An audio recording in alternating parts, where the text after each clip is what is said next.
Hey, here's the second fun video on chapter 26. This also has nothing to do with chapter 26 or about real property. It's Spanish class.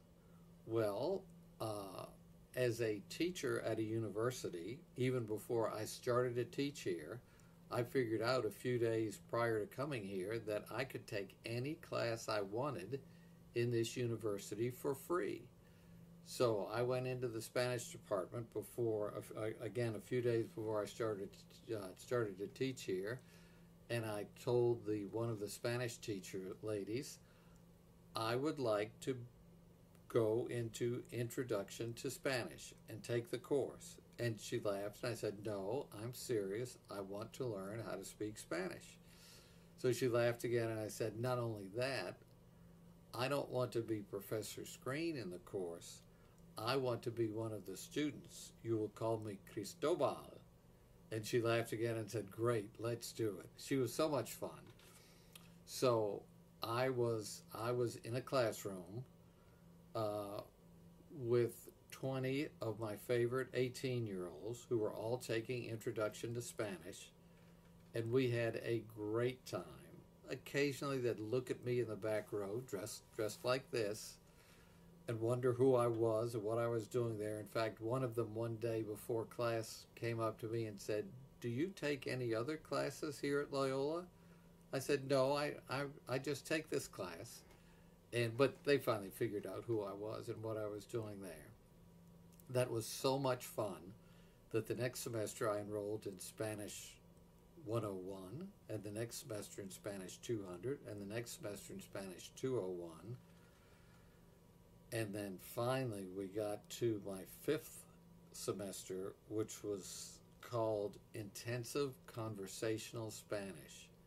Well, I had been in class with these same kids for 4 semesters, and I knew that none of our Spanish was either intensive or conversational. So this poor teacher walks in, and she started speaking Spanish, and we couldn't understand a word she was saying. And it took her 2 weeks before she realized that she could keep speaking to us in Spanish and it would do no good, or she could try to teach us some Spanish by speaking English to us, and we may get somewhere. Well, during that semester, the intensive conversational semester, of course, each student is assigned a seatmate, and that student and the seatmate open up the textbook every day, and every student has an assignment to study and practice, and then toward the end of class, everybody gets up in front of the class and presents in Spanish their assigned talks. So one day my seatmate was absent, and there was another girl in class whose seatmate was absent.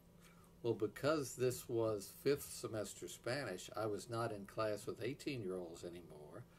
I was in class sometimes with students who at 11 o'clock knew me as Cristobal in Spanish class, and at 1 o'clock I was Professor Screen teaching them legal environment of business or business law 1 or international business law or something like that, which made for entirely too much fun.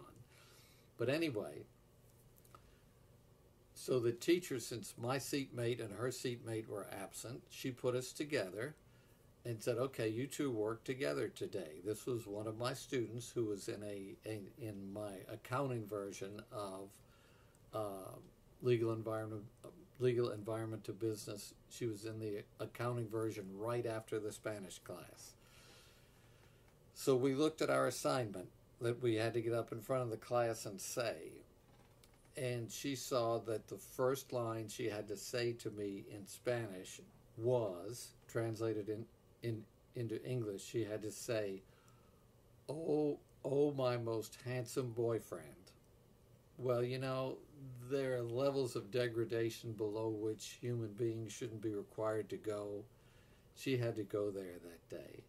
And then I had to say, after she talked to me, I had to confess to her that I was a vampire and that I wanted to suck all the blood out of her neck to make her a vampire. Well, I didn't mind that, but she kind of had problems with, "Oh, my most handsome boyfriend." We did get up in front of the class. She did say the words with no expression, of course. And even though she was a Spanish minor and she was a senior, the next day we had class, she wasn't in class, and she came to me after our legal class, and she said, "You know, Professor Screen, I've decided to drop Spanish and to drop my Spanish minor." Poor girl. Probably just as a result of that traumatic event, is no longer speaking Spanish. But sobre mis clases de español tuve dos problemas. Problema número uno, no soy muy inteligente. Es gran problema, ¿sí?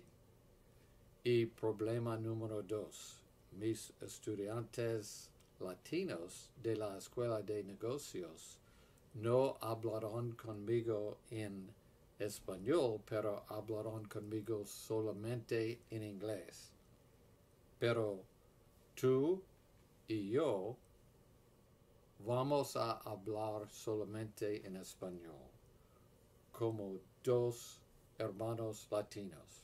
¿Está bien? Qué bueno.